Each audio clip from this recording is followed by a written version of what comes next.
होय ग. होय. हं. उठ की जेवण करून घे. नको आहो मला जेवायला, मला भूकच नाही. भूक नाही? अगं तसं म्हणून चालतंय वे, तसं कसं दुखणं बरं होईल. उठ पटकन. ओ नको आहो, मला खाऊच वाटत नाही अजिबात. अगं तसं म्हणून चालतंय वे. उठ, गोळ्या खायच्यात परत. 4 घास खा चल.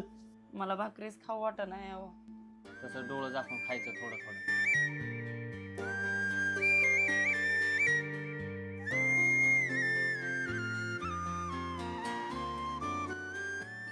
हो नको आहो, मला बाद झाला आता. अगं एवढा शेवटचा घास घे. पाणी. होय हो, तुम्ही किती माझी काळजी घेता हो.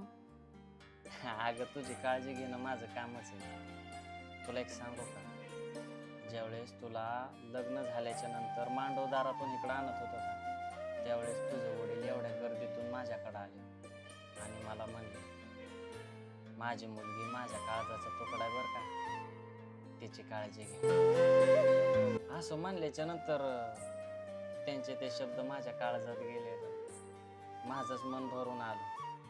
त्याच्यानंतर मी पण त्यांना म्हणलं, काळजी करू नका हो, तुमची मुलगी ही आमच्या घरची लक्ष्मी आणि तिची मी काळजी नक्कीच घेणार. असं म्हणल्याच्या नंतर त्यांनाही खूप भारी वाटलं. आणि तेव्हापासून मी पण ठरवलं, तुझ्या सुखात तुझ्या दुःखात कायम सहभागी राहायचं, कायम तुला मदत करायची. आणि प्रत्येक पुरुषाचं काम आहे ग, त्याच्या बायकोच्या आजारपणात अडचणीत तिच्या सोबत राहायचं. आणि मी तेच करतोय.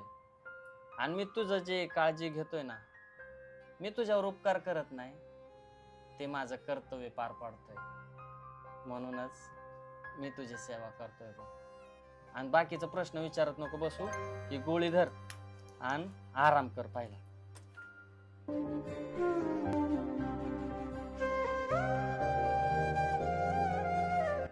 बरं, मी करते आराम. तुम्ही पण 4 घास खाऊन घ्या, म्हणजे मला बरं वाटेल. हा, कर आराम. हा.